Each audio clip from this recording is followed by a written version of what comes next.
ya orang ngejudge-nya kayak, alah lu bukan dari keluarga pengusaha juga, punya cita-cita jadi pengusaha sukses, bisa gak sih gitu kan. Terus apalagi lu cuma lulusan SMA. Tapi justru dari situ jadi jadi membakar semangat aku untuk aku tuh buktiin gitu kalau aku tuh bisa kok walaupun kondisi aku seperti ini.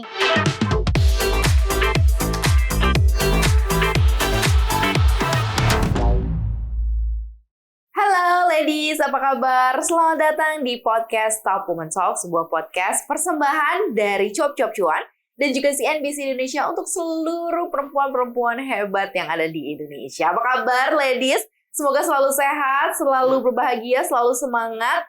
Apalagi sudah mau akhir-akhir tahun ya, semoga semakin sukses semua hal yang dilakukan oleh ladies semua dari awal tahun sampai dengan menjelang akhir tahun. Nah, hari ini spesial banget di Top Woman Talk. Kita akan berbagi kisah, kemudian kita akan mendengarkan banyak inspirasi, cerita yang bisa membangkitkan semangat lagi ladies. Ya, mungkin saat ini ladies lagi kepengen sesuatu atau lagi berpikir sesuatu, nah kayak butuh pencerahan. Nah, makanya nonton Top Woman Talk hari ini. Hari ini Maria sudah bersama dengan Sally Giovanni, ownernya Batik Trust Me. Hai Mbak Sally. Hai. Apa kabar Mbak Sally? Alhamdulillah baik. Baik, boleh hai dulu sama ladies. Hai ladies. Jadi nih Batik Trust Me ya, mungkin ladies sudah tahu dan sudah kenal ya. Sudah sering juga melihat motif-motif mega mendung yang ada di depan kita. Cantik-cantik sekali ya. Cantik, kayak dipakai Mbak Sally juga cakep banget. Ya kombinasi warnanya tuh pas gitu ya. Tapi kalau dilihat dari batik-batik sekarang kayak variasinya luar biasa ya Mas, bener nggak sih? Iya betul, jadi lebih fresh ya kan, terus juga lebih stylish model-modelnya. Ya kita soalnya terus berinovasi. Oke. Kalau dilihat dari proses awalnya nih, ketika Mas Sally akhirnya mutusin, oke deh, aku garap batik deh sebagai bisnis. Itu asal mulanya kapan gitu? Kayaknya dari umur yang masih muda banget kayaknya. Iya sih. Bener gak sih? Iya bener-bener. Jadi boleh aku cerita sedikit flashback tahun 2006. Jadi saat itu aku baru lulus SMA. Aku mengambil keputusan yang mungkin bagi sebagian orang sangat beresiko. Menikah muda, langsung jualan. Oke. Ya, cuma banyak yang belum tahu. SMA, merit gitu. Cuma banyak yang belum tahu nih, awal mulanya tuh aku nggak langsung jualan batik. Awal mulanya aku jualannya kain kafan. Oh, oke. Untuk persiapan masa akhir berarti kehidupan, bener ya berarti ya ke situ ya. Dan dulu tuh jualan kain kafan, maksudnya nggak kayak sekarang di online, dikontenin semenarik mungkin. Dulu tuh jualan kain kafan bener door to door nawarin, mau beli kain kafan nggak mau beli kain kafan nggak, buat apa beli kain kafan gitu kan. Itu startnya waktu itu berarti masih sekolah dong? Udah lulus udah menikah. Okay. Jadi after nikah aku tinggal sama mertua, terus dari amplop nikahan yang ya memang nggak seberapa gitu ya, tapi aku punya keinginan untuk langsung mulai usaha, yaitu jualannya ya kain kafan. Banyak yang nanya kenapa sih jualan kain kafan, jawabannya karena itu yang paling gampang. Jualan kain putih doang, yang belinya juga nggak pakai milih, ya kan. Terus kita juga nggak usah pusing harus didesain apa, di model apa, ya udah jualan kain putih aja gitu. Saat itu, ya. Tapi mau ketawa, tapi ini unik ya, karena semua akan menuju ke sana gitu ya. Iya kan, sebenarnya semua akan butuh itu kan. Betul. Jadi di dalam pikiran aku kayaknya gampang nih jualan kain kafan, semua orang pasti butuh. Tapi ternyata kenyataannya tidak semudah itu, Ferguso. Kadang ekspektasi nggak sesuai dengan realita gitu. Jualan kain kafan tuh nggak semua orang mau beli. Sekarang aja nih misalkan saya tawarin, hey ladies mau beli kain kafan apa kain batik? Batik dulu deh. Nah, jadi nggak berani gitu untuk belinya sesuai ya? kebutuhan yang saat itu mau dipakai kan. Kalau kain kafan nggak tahu kita pakai yang kapan. Jadi, tapi running berapa lama di bisnis awal itu? Nggak sampai 1 tahun sih. Oke. Karena aku langsung move on, mikir ini nggak bisa nih dilanjutin karena peminatnya tuh nggak banyak gitu kan. Akhirnya kain kafan yang nggak laku itu aku kasih ke pengrajin batik buat dibuat batik. Akhirnya jadilah nih sekarang nih kain-kain batik cantik ini bahan dasarnya tuh kain kafan. Ini juga yang aku pakai juga bahan dasarnya kain kafan. Masih dari kain kafan ini. Iya. Ya? Jadi kalau ladies punya batik ya kan coba dipegang, kalau batiknya kain katun itu bahannya adem. Itu bahan dasarnya kain kafan gitu ya.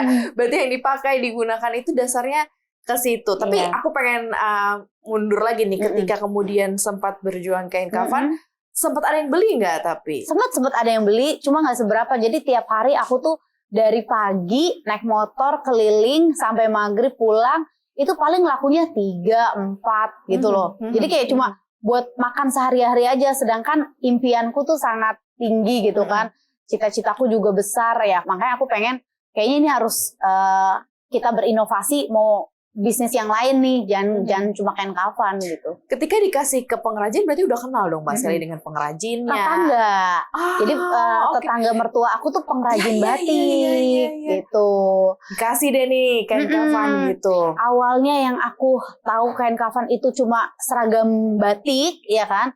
Tapi setelah saya melihat prosesnya, kok ada rasa jatuh cinta melihat berbagai macam motif batik dengan warna-warna yang sangat cantik gitu. Terus aku akhirnya kayak, aku nih anak bangsa yang punya tanggung jawab untuk melestarikan budaya kita ini. Karena kalau bukan kita kan siapa lagi ya. Lalu bisnis itu bagus dijalanin ketika kita udah ada hati. Jadi pakai hati gitu. Jadi bukan cuma bisnis oriented yang hanya profit doang gitu. Bisnis yang profit oriented tuh nggak gitu kan. Jadi bisnis yang emang kita passion juga di situ. Nah, akhirnya masuklah ke industri bisnis batik gitu ya. Yeah. Tapi pada saat itu udah kebayang belum? Oh, aku mau desainnya begini. Oh, nanti aku jualan pasarnya ini. Udah kebayang belum Mbak Sally waktu Sama sekali nggak kebayang, karena memang saat itu kan saya baru lulus SMA, belum punya pengalaman bisnis. Apalagi kan ilmu bisnis juga nggak ada gitu. Jadi udah saat itu tuh lakukan aja apa yang bisa kita lakukan dengan segala keterbatasan kita. Ya kan, ya udah bisanya cuma buat batik waktu itu cap. Karena kan modalnya juga terbatas kan. Jadi buat batiknya cap yang harganya murah. Waktu itu pertama kali jualan juga ke pasar Tanah Abang, aku nawar-nawarin. Bal-balan gitu dong berarti apa? Betul. Iya. Jadi karung-karungan. Iya gitu kan. Nah saat itu ya udah aku tuh bener-bener merintisnya sampai numpang mandi di pom bensin, sampai numpang tidur. Waktu itu ada masjid Kebon Kacang. Jadi dulu belum ada Tamrin City, ada masjid Kebon Kacang. Aku numpang tidur istirahat di situ. Yang nyupir juga suami aku, mobil juga dapat pinjam, yang angkut-angkut karungnya juga suami aku. Kita benar-benar merintis berdua tuh, dan itu kita lakuin bertahun-tahun sampai akhirnya kita punya toko sendiri. Ya tokonya nggak besar sih, kecil. Cuma jadi kayak alhamdulillah saat itu aku hamil ya kan. Jadi suamiku yang keliling ke pasar Tanah Abang, aku yang di rumah buka toko kecil, jualan barang-barang yang memang nggak, ya lumayan lah, maksudnya nggak seberapa tapi lumayan jalan. Apa yang membuat, kekuatan apa ya yang membuat seorang Mbak Sally Giovanni berani gitu untuk men-challenge, sudahlah ini kayaknya menantang diri sendiri untuk kita bisa udah switch kain kafan selesai, pindah ke kain batik. Tapi nggak tahu pasar, masih ngeblank, meraba-raba gitu ya. Karena kalau kita compare dengan kondisi sekarang, banyak orang yang justru nggak berani mulai karena nggak tahu mau gimana, nggak tahu gitu. Bingung harus mulai dari mana kayak tapi gitu. Tapi kan. malah ya udah gitu, jalan aja. Itu apa kekuatan apa itu? Sebenarnya kekuatan terbesar adalah di ibu aku. Jadi ibu aku tuh single parent. Memang aku anak pertama yang punya adik, ya kan, punya adik. Akhirnya saya ngelihat ibu saya ini berjuang sekeras itu ya untuk membiayai anak-anaknya sekolah dan hidup seorang diri.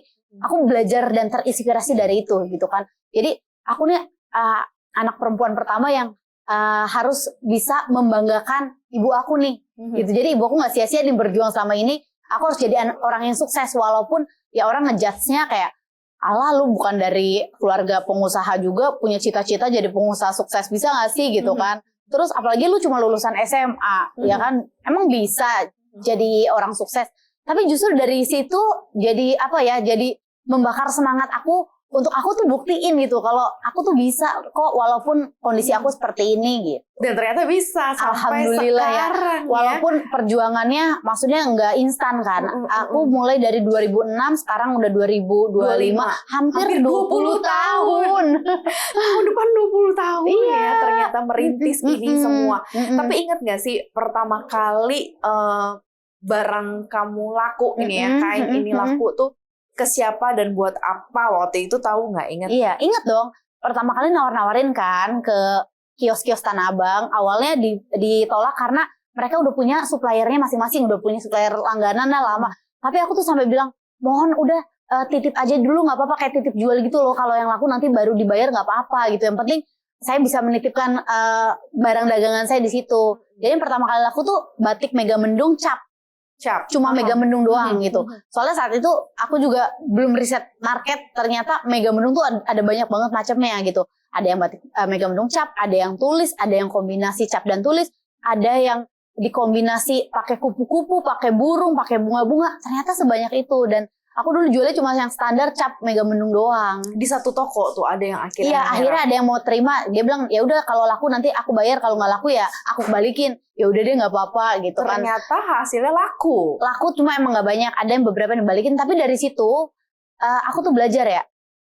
Ilmu ketika kita di sekolah, kita itu belajar dulu baru ujian. Tapi ketika kita di lapangan nih, di dunia usaha, kita tuh kadang dikasih ujian dulu baru kita tuh belajar gitu. Kasih ujian kayak barangnya kurang laku, lakunya nggak banyak. Akhirnya kita belajar, oh harus apa? Oh harus berinovasi. Terus kita harus tes market dulu gitu. Riset dulu, apa sih yang dibutuhkan oleh market sekarang gitu. Nggak bisa asal bikin produk, terus jualan, terus nanti nggak laku, nanti rugi gitu. Akhirnya sudah mencoba memasuki pasar itu dan melakukan inovasi. Iya. Apa yang dilakukan dari hampir 20 tahun perjalanan ini yang kemudian mendewasakan? Aku yakin ya sebuah bisnis itu mendewasakan ownernya juga sih. Itu paling penting sih Mbak Sally ya. Apa yang akhirnya kamu dapatkan pelajaran dan proses pendewasaan apa dari si batik-batik cantik ini gitu? Jadi setiap aku nawarin batik ke orang-orang itu kebanyakan orang tuh yang kayak belum terlalu minat terus kayak bilang, batik kan dipakainya cuma ke acara-acara kondangan doang, ya kan formal. Terus kayak batik kan cuma dipakai sama orang-orang tua doang kayak gitu. Aku kayak sedih banget gitu. Padahal batik itu adalah identitas bangsa Indonesia yang kita tuh harusnya bangga loh pakai batik. Nah dari situ tuh aku pikir kita harus terus berinovasi, bikin batik semenarik mungkin. Jadi akhirnya aku berkolaborasi dengan para desainer untuk membuat koleksi batik yang terus ter-up to date. Jadi kita belajarlah dari high brandnya luar, tapi kita aplikasikan ke batik gitu kan. Bikin yang casual, yang memang cocok di semua occasion, kita pakai buat nge-mall cocok gitu ya. Jadi yang simple, yang ringan, yang nggak terlalu berat. Kita juga nggak harus pakai untuk acara formal doang, tapi acara santai juga bisa. Karena gitu, aku setiap tanya ke orang, kamu punya batik berapa? Bisa dihitung jari, gitu. Berapa persen di dalam lemari kamu ada batik? Paling 5-10%.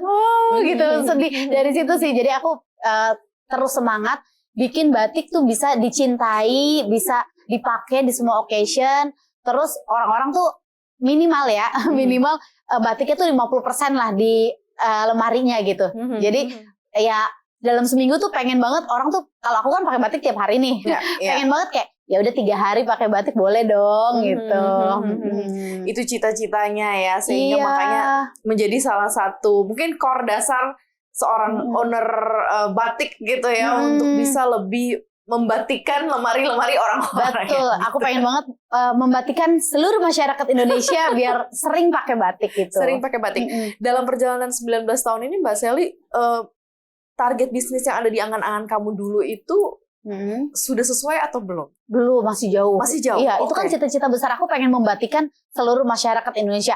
Kalau sekarang kan maksudnya realitanya pakai batik tuh paling 10-20% gitu kan, masih jauh banget. Makanya kita nih butuh banget support dari seluruh masyarakat Indonesia untuk ayo mengkampanyekan bangga pakai batik, karena ini identitas bangsa kita yang memang ketika aku fashion show di New York Fashion Week, aku udah 3 kali fashion show di New York Fashion Week tahun 2022, 2023 sama kemarin terakhir 2024, dan responsnya tuh bagus banget. Itu orang di sana tuh pada amazing ngelihat batik ini, kayak wow, you look so beautiful gitu kan, this is batik, iya gitu kan. Kayaknya ada potensi gitu buat fashion batik ini bisa mendunia. Makanya aku bikin kayak, oh ya, trust me. Trust me ya. Tapi di luar sendiri, jangan-jangan pasarnya malah lebih mudah digarap ketimbang Indonesia. Kalau dari sisi kacamatanya Mbak Sally seperti apa? Aku sih sebenarnya optimis di luar itu bisa. Cuma sebelum aku mengkampanyekan di luar, alangkah baiknya aku memaksimalkan di dalam negeri dulu. Ya masyarakat Indonesia dulu nih, aware nggak nih gitu, mau nggak nih. Kalau udah semua masyarakat Indonesia banyak yang pakai batik, otomatis dong ya kan, otomatis market luar juga bisa ke notif gitu kan. Karena kita lihat ya, orang-orang luar tuh mempromosikan budaya mereka itu banyak kayak lewat film ya kan, lewat musik. Ya kenapa kita enggak gitu kan? Kita juga bisa kok gitu kan. Kita bikin film Indonesia yang bagus pada pakai batik, kita bikin para musisi pakai batik. Ya itu sih cita-cita aku ya, impian aku gitu. Ya harusnya hari batik nggak cuma setahun sekali ya, sebulan sekali ada gitu. Ya gimana kalau kita bikin yang per bulannya juga batik ya, setiap bulan ada hari di mana semua harus pakai batik. Walaupun sekarang memang kesadarannya sudah muncul ya, setiap Jumat sudah pakai batik. Nah sekarang tantangan apa lagi sih yang kamu lihat nih ke depan? Karena kan saingan banyak banget, Mbak Sally. Semua bermunculan dengan konsep masing-masing. Kemudian batik kan sekarang udah nggak dikemas klasik ya, sekarang lebih kontemporer, lebih modern, lebih casual tadi kamu bilang juga ya. Apa tantangan yang kamu lihat nih sekarang dalam mengembangkan bisnis ke depan? Karena batik itu handmade, tantangan terbesar adalah di pengrajin batiknya. Ini udah sangat langka sekali karena regenerasinya tuh nggak ada. Jadi anak-anaknya pembatik itu nggak ada yang mau jadi pengrajin batik. Karena ngebatik itu susah, penuh dengan ketelitian, kesabaran, dan maksudnya di depan kompor lilin panas. Jadi nggak nyaman itu. Kebanyakan anak-anak pengrajin batik pada kerjanya di kantoran atau di mall gitu kan. Aku punya punya planning pengen bikin batik university biar batik ini bergengsi gitu loh. Lulusan-lulusan batik ini keren. Jadi anak-anaknya para pengrajin batik tuh ya regenerasinya banyak yang mau jadi pengrajin batik juga, karena pengrajin batik nih profesi yang menggiurkan harusnya gitu, yang menarik gitu. Ya semoga sih ini bisa terrealisasi ya. Jadi punya batik university. Keren ya. Keren banget ya. Sekarang kita mundur dengan semua pilihan-pilihan kehidupan yang kamu pilih setelah lulus SMA. Langsung merit, langsung berbisnis, langsung memutuskan hal-hal yang mungkin kayak kalau anak sekarang suruh lulus SMA merit bingung juga kali ya mau ngapain ya mereka ya. Tapi di berbagai macam pilihan kehidupan kamu, apa sih yang selalu kamu syukuri step by step-nya dalam step by step sebagai seorang perempuan? Iya, sebagai seorang perempuan aku tuh sangat mensyukuri apapun kondisinya. Karena gini loh, kadang kita nggak bisa ngubah kondisi. Kayak aku lahir di keluarga yang broken home, ibuku single parent, kehidupan kita tuh bisa dibilang ya lumayan terbatas lah di ekonomi juga gitu kan. Ibuku cuma jualan. Kita nggak mungkin belum bisa, saat itu aku belum bisa merubah kondisi. Tapi kan aku bisa merubah respons kita mau seperti apa, dan future kita tuh mau gimana gitu loh. Masa depan kita tuh kita yang nentuin. Jangan kita bergantung sama orang lain. Makanya sebagai perempuan, apalagi kita punya semangat juang yang luar biasa, dan kita tuh bisa dibilang kita kan perempuan itu multi talenta. Ya kan, kita dikasih kekuatan lebih. Aku pasti selalu bilangnya, ayo kita tuh terus inovatif, produktif, dan positif. Udah 3 itu aja kita lakuin. Ya kan, kita mikir nih, kita bikin inovasi apa lagi, terus kita ayo produktif, bisa berkolaborasi sama siapa aja, terus kita juga harus keep positif gitu.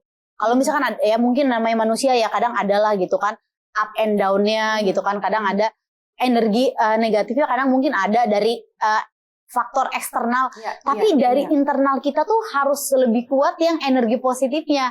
Akhirnya jadi kayak apapun yang negatif bisa kita ubah jadi positif. Gitu. Dan berarti kamu benar-benar sangat enjoy terhadap apapun yang kamu pilih, yang kamu jalani gitu ya, prosesnya sampai saat ini gitu. Cita-cita besarnya seorang Sally Giovanni apa sih? Mungkin it's not all about batik, tapi tentang bagaimana diri kamu. Dan ingin orang tuh pengen kenal kamu tuh sebagai apa sih? Ya, aku sebenarnya cuma pengen menjadi sebaik-baiknya manusia yang paling banyak bisa memberikan manfaat. Terutama ya untuk orang-orang sekitar ya, untuk keluarga aku, untuk karyawan aku, untuk anak-anak aku. Aku juga bangga sekali ketika anak-anak ngomong gini, "Mah, teman aku ada yang tahu mama loh. Katanya mama suka ini ya, sharing-sharing gitu." Oh, berarti kan bisa jadi inspirasi juga buat anak-anak. Itu aja sih gitu kan. Lebih ya, maksudnya lebih luasnya lagi ya, bisa berbagi kebahagiaan atau bisa membuka lapangan pekerjaan untuk orang banyak gitu. Jadi kayak ya aku bisa berbuat apa nih gitu kan yang bisa bermanfaat untuk orang banyak itu sih. Padahal melalui batik gitu ya, ternyata bisa menjadi dampak yang luar biasa. Nah, karena batik ini kan handmade dan dikerjakan tuh satu kain batik bukan cuma satu orang. Jadi ada yang bikin polanya, ada yang ngebatiknya, ada yang mewarnainya, ada yang finishingnya, sampai ada yang ngejahitnya. Bayangin, berapa banyak yang bisa kita berdayakan ketika kita bisa mengembangkan bisnis batik ini. Kan nanti dampak positifnya akan banyak dirasain sama orang-orang gitu. Setuju sih, Mbak Sally. Mbak Sally benar-benar mencerahkan sekali gitu ya ceritanya, kisahnya gitu yang mungkin tidak terlalu banyak orang notice ya, berangkat dari keinginan berbisnis, kain kafan menjadi kain batik yang kemudian dikenal hampir 20 tahun. Aku pengen tahu cerita lebih lanjut ntar 30, 40, 50 jadi warisan. Iya, jadi seneng warisan banget ya. Panjang, ya. Thank you banget Mbak Sally sudah hadir di Top Woman Talk. Sama-sama, makasih lo kesempatannya buat aku sharing di sini. Semoga banyak manfaat, semoga juga bisa menjadi motivasi dan inspirasi masyarakat luas. Hari ini aku berhadapan dengan orang yang memulai langkah kecil gitu ya, memutuskan hal-hal kecil di kehidupannya sampai kemudian berdampak besar, terutama juga melestarikan budaya Indonesia. Nah, ladies di luar sana dengar ceritanya Mbak Sally, bisa melakukan langkah kecil apa nih di hidupnya. Mudah-mudahan bisa jadi langkah kecil yang bermakna sehingga berdampak untuk masyarakat luas. Thank you sekali lagi sharingnya Mbak Sally. Dan terima kasih juga untuk all ladies di seluruh Indonesia, dimanapun kalian berada. Jangan lupa langkah kecil penting untuk kalian tentukan setiap harinya. Dan jadilah sebaik-baiknya manusia, kalau kata Mbak Sally ya. Terima kasih banyak, jangan lupa dengerin kita terus Fresh from Diovan ada di Spotify. Kemudian jangan lupa untuk nonton kita juga di Cuap Cuan YouTube channel, dan juga follow Instagram kita di @cuap_cuan. Terima kasih banyak Maria dan juga Mbak Sally, pamit. Bye!